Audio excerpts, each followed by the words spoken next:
وزیر اعظم عمران خان کی جانب سے شہر قائد کے لیے 1100 ارب روپے کے پیکیج کے اعلان کے بعد مسائل کم ہونے کے بجائے اور بڑھ گئے۔ وفاقی وزیر اسد عمر کی کہ الیکٹرک کو حکومتی تحویل میں لینے کی وارننگ بھی کام نہ آئی۔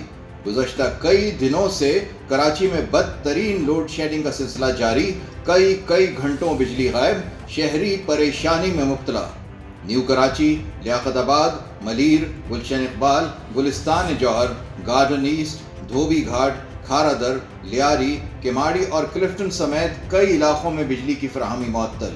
کئی مضافاتی علاقوں میں پوری رات بجلی نہ ہونے کی شکایت۔ لوڈ شیڈنگ سے تنگ شہریوں کا گارڈن روڈ پر احتجاج، حکومت سے صورتحال کا نوٹس لینے کا مطالبہ۔ دوسری جانب کے الیکٹرک کا کہنا ہے کہ پریشر کم ہونے کے باعث گیس پر چلنے والے پاور پلانٹس بند کرنے پڑے، جس سے بجلی کی پیداوار 400 میگا واٹ کم ہو گئی۔